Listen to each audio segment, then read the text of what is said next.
Salut et bienvenue. Aujourd'hui, on va explorer ensemble et avec beaucoup de bienveillance un chemin pour se libérer de la dépendance affective. C'est un voyage, en fait, pour retrouver l'estime de soi, pour gagner en liberté et pour apprendre à aimer et à s'aimer d'une façon plus saine.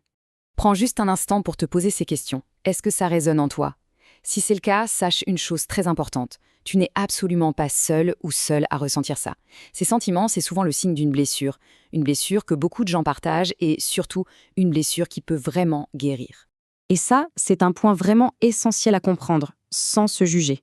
Ce que tu ressens, cette angoisse, ce besoin viscéral de l'autre, ce n'est pas l'amour dans ce qu'il a de plus épanouissant. C'est bien souvent le reflet d'un vide à l'intérieur, un vide que l'on espère, à tort, que l'autre va pouvoir remplir. Adeline Paolini, qui a créé tout ce parcours, le dit très bien elle-même. Elle connaît ce sentiment parce qu'elle l'a vécu. Et cette prise de conscience, tu vois, le moment où tu réalises que l'autre est plus une bouée de sauvetage qu'un véritable partenaire, eh bien c'est le tout premier pas vers la guérison. Allez, on plonge maintenant dans le cœur du sujet. Qu'est-ce que ça signifie au fond quand l'amour se transforme en un besoin de survie? C'est ce qu'on va décortiquer ensemble. Ici, il y a une différence fondamentale à bien comprendre. D'un côté, il y a la dépendance. C'est un besoin vital, comme si on ne pouvait pas exister sans l'autre.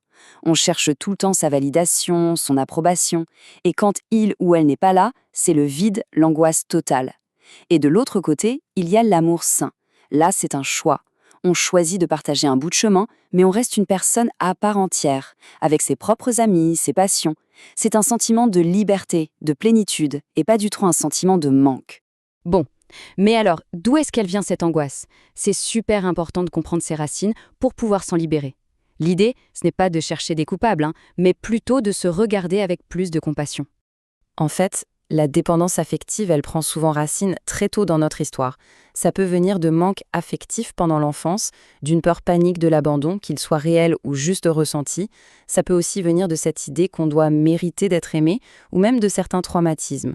Tout ça, ça peut forger la croyance qu'on n'est pas assez, seul ou seul.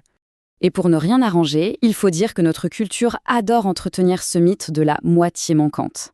Pense à tous ces films qui nous vendent un amour fusionnel où les deux ne font plus qu'un, aux chansons qui hurlent « Je ne suis rien sans toi » ou bien sûr aux contes de fées où un prince vient nous sauver. Ces histoires sont si puissantes parce qu'elles semblent offrir une réponse toute simple à une angoisse super complexe. Elles nous vendent une illusion qui finit par normaliser la dépendance, alors que le véritable amour, eh bien, il ne rend pas dépendant, il rend libre. Ok, maintenant qu'on a vu d'où ça pouvait venir, voyons comment ça se manifeste concrètement. Comment ce schéma se traduit dans la vie de tous les jours et surtout, quel est son impact réel? Voici 6 comportements assez typiques. La peur panique dès que l'autre ne répond pas. Le besoin constant de demander « tu m'aimes toujours ?» L'angoisse insupportable quand on se retrouve seul ou seule. Une jalousie qui peut tout dévorer par peur d'être remplacé. Le fait d'oublier ses propres passions au point de ne plus savoir qui on est.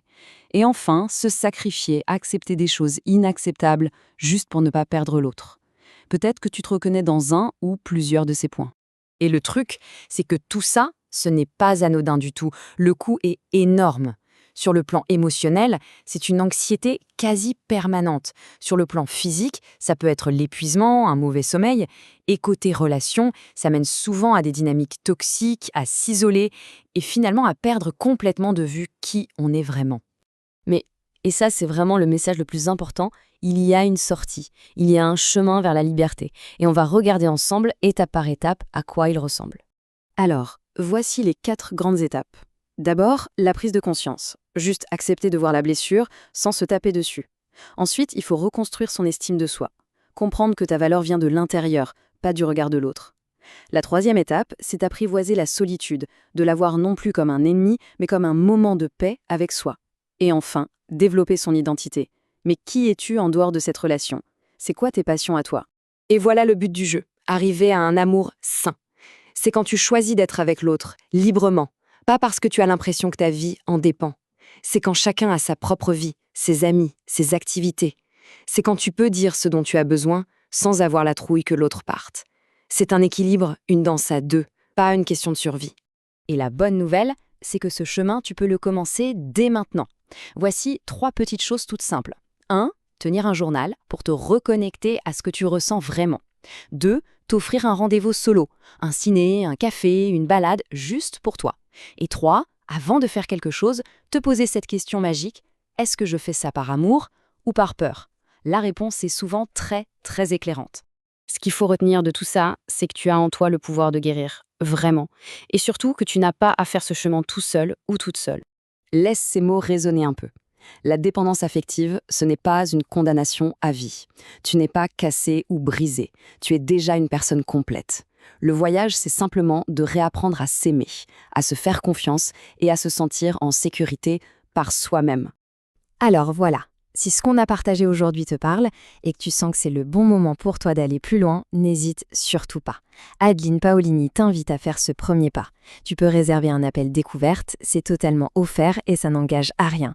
C'est juste un temps pour faire le point tranquillement sur ta situation et pour voir comment elle pourrait t'accompagner.